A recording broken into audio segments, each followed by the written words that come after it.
Welcome to Affirming Methodism, the podcast where we explore the path towards a more inclusive and affirming church. We are your hosts, Brittany Bethel and Pastor Marianne Romanat, and we are excited to be on this journey with you. In a time of rapid change and major shifts in society, it is vital that the church evolves and adapts to the needs of this generation and the next. Our aim is to engage in conversations that propel the church forward, fostering a multicultural, affirming, and diverse community. Being a good neighbor lies at the core of our mission, and we recognize the importance of going to where people are. We strive to understand diverse experiences and perspectives that exist within our communities. By doing so, we can better connect with individuals and share the message of Christ's love in a meaningful way. We embrace the concept of this world is our parish, as our faith transcends borders and boundaries, calling us to recognize and celebrate the global nature of the church. By widening our perspective, we can learn from the experiences and insights of those from different cultures and backgrounds. Throughout this podcast, we will engage in conversations that challenge our assumptions, expand our knowledge, and encourage growth. We will invite guests who possess unique insights and experiences that can guide us on our journey towards becoming a more diverse and authentic expression of the church. Affirming Methodism is a space where we listen, learn, and explore together. It is our hope that through these episodes, we can foster an environment of dialogue and understanding. Today, we have the privilege of talking to two students who have grown up at Light of Christ, UMC. Marissa Romanat is a junior at UNC Chapel Hill. She's active in her Wesley Foundation. And Colton Brinson graduated from high school yesterday, and is attending UNC Wilmington in the fall. They are both serving on staff this summer at Carolina Cross Connection and were a vital part of this student ministry. They helped us learn how to become a more inclusive community. We want to learn from them how the church can serve their generation, specifically in their college years. Welcome, friends. Thank you. Thanks for having us. We're really excited to talk to you both today. And Colton, we'll start with you. My first question is, as you prepare for the transition to college, how do you envision the role of the church providing support and guidance for you? And what are your expectations for the church during this crucial phase of your life?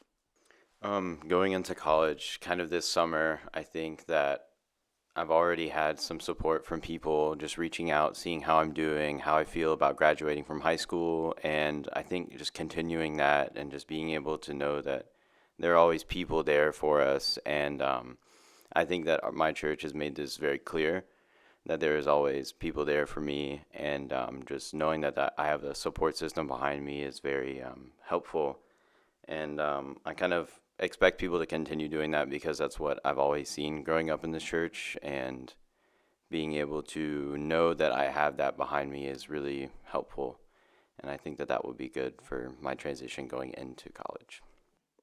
We definitely hope so. We're praying for you.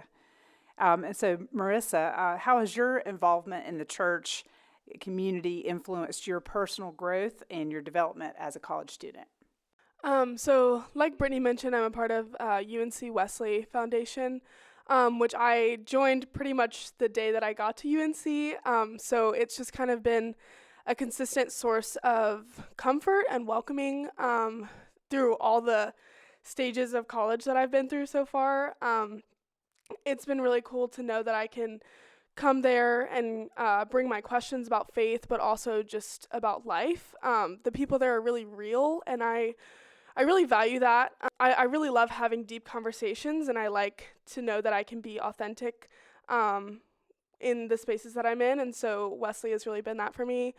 And so, yeah, it's just been really grounding. I've also been a leader the past year in Wesley, so I've been able to kind of cultivate that same welcoming space, and where this past year I led the freshman small group. So seeing them grow and become their full authentic selves has been really rewarding too. That's really cool. So Marissa, in what ways do you think the church can uniquely address the challenges and opportunities that college students face? I think the biggest thing is just to meet people where they are. College, you go through so many changes, and you're also just exposed to new ways of life.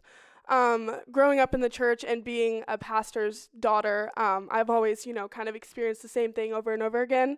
And in my classes, I'm a religious studies double major with sociology. So I've taken religion classes with all types of people, and I've learned all types of learned about all types of experiences.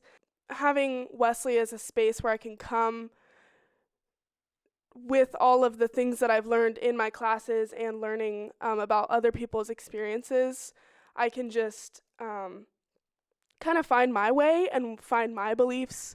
So, like I said, Wesley is a place where I can be authentic, and I've definitely had doubts, and my faith has been challenged because UNC specifically, the campus is pretty secular, so just kind of like navigating my way through that. It has been hard, and Wesley has been a place where I can just come and ask those questions and not be judged, and kind of work through it. So that's been really cool. That's awesome. Yeah. So Colton, as you embark on this new chapter of your life, how do you intend to stay connected to a church community?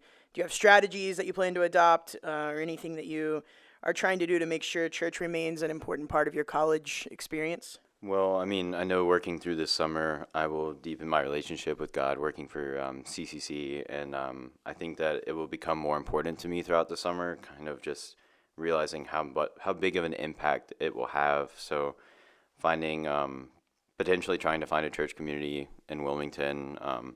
I know that it can be difficult to find a community that's aligned with my beliefs and everything, and I know that being near a college can help that because a lot of things change for people in college and they kind of open up their belief systems. And I think that there's definitely opportunities near Wilmington for me to try to be able to find a college or a church for college, but also finding groups like Wesley and things similar to that, because I've always enjoyed being in our youth group, and I think that has been something that has kind of kept my faith grounded, because not only is it learning, it's developing relationships that have lasted a very long time, and being able to create those relationships and knowing that you once again have a support system is just really important for me, and I think that that's something I'm going to try to do.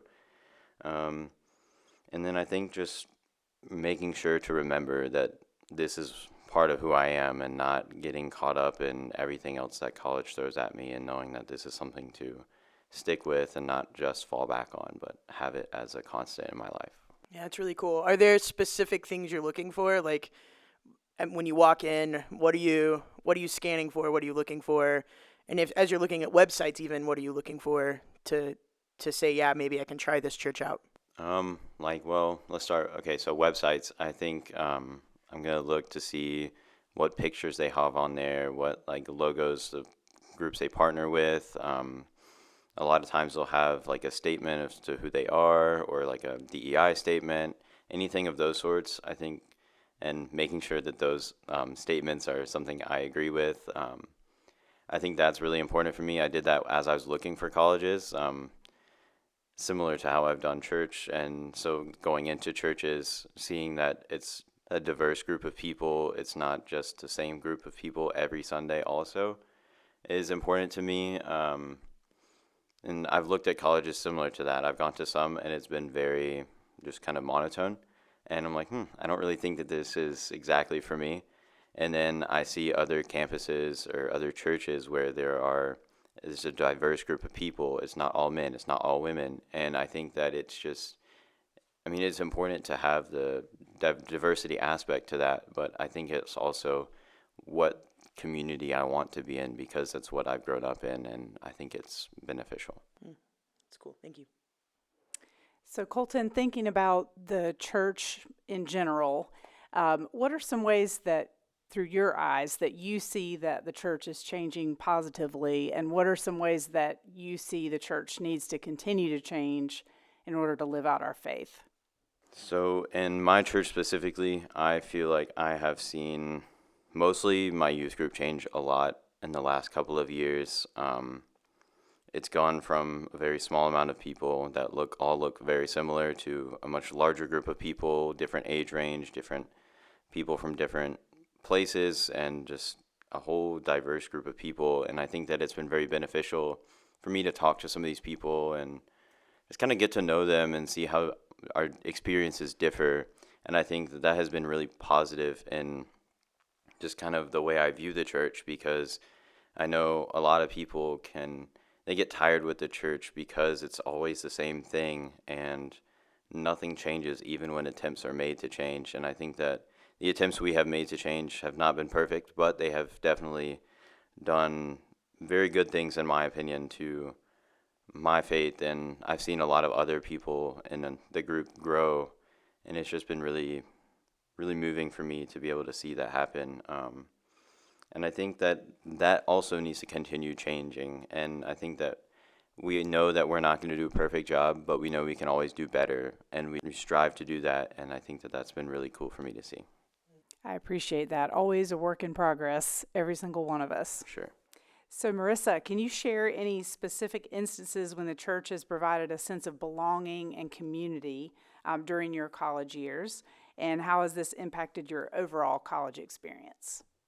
Yeah, I think the biggest instance of that was the freshman small group that I joined in Wesley. It's called Freshly, like freshman in Wesley. And like I said, I was able to lead that small group during my sophomore year, but having that space as a freshman was really foundational for me because it met weekly, and it was like during the middle of the week. So I would often come after like a long day of classes, and I could just kind of rest there and be with people that also wanted to have really deep conversations about faith. But it was also where I was really challenged in my faith because we did Bible studies on different passages in the Bible that I had grown up learning one thing about or interpreted one way. And then we learned that it was, intended to mean something completely different. So that was really cool and definitely kind of, spurred my passion for religious studies and why I want to continue studying that. But yeah, just kind of being in that space with a consistent group of people was really important for me, and I could just come no matter how stressed I was or how energized I was. So that was a really foundational part of my college experience so far.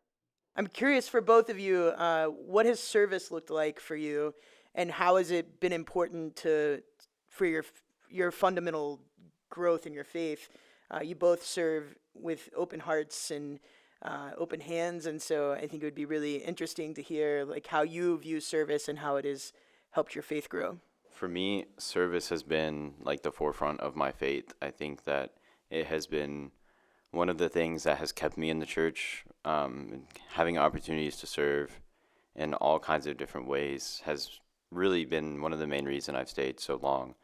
And I've developed my faith through it, and that has been good, but I think service is really what has kept me here so long. And I think that I've seen my faith grow because I've seen the changes that the things I have been able to do or help with. I've been able to see the changes in other people and other things, and that has been one of the things that has really been helpful for me to strengthen my faith. I know that doing mission trips and stuff has been wonderful for me specifically just because I've been able to see things change. And I know a lot of times with faith you don't really get to see things, and you have to believe, and it's hard, but being able to see the benefits that you can give other people just by serving them has been really rewarding for me. And I think it's what I'm doing for the whole summer, and I'm really excited for that. And I think it'll be cool to see the benefits that we give to other people, but also the benefit that I get in strengthening my faith and building relationships. Awesome. Thank you. Yeah, I think the coolest part about service for me has been just figuring out how to love people well. And I think that has really come through serving with people that I never would have interacted with without given the chance. And this is mostly through Carolina Cross Connection. But just being able to serve with people that I completely disagree with on a political spectrum or were raised a very different way than me has just been really cool because I've learned how God loves those people and how I can grow in my love with people. And I feel like that is what I'm most passionate about, is just loving people and loving people as they are, even the people that I might not get along with all the time, but I can still invite them to the table. So that has been really cool. Well, thank you both. We're so grateful for you. We're grateful for all the ways that you have been leaders in this church and also leaders in the Big C Church. And we appreciate your authenticity and your sharing today. So this podcast, Affirming Methodism, Embracing Diversity and Inclusion, is our way of exploring the future of the church with you. Our congregation is Light of Christ United Methodist Church in Charlotte, North Carolina, and that's our intended audience. But we certainly welcome all who see a hopeful future for the church in general, for the United Methodist Church in particular, and also for this church, Light of Christ. Let's talk about it. Join us again for our next episode of Affirming Methodism. This podcast is released monthly on the last Wednesday of the month. You can find us on Spotify, Google Podcasts, Apple Podcasts, and YouTube by searching for Affirming Methodism Pod. Our next episode will be released on July 26th, and we hope you'll hit subscribe so you don't miss new content as it's released. Until then, remember, love God, love your neighbor, and affirm and celebrate the beauty in you.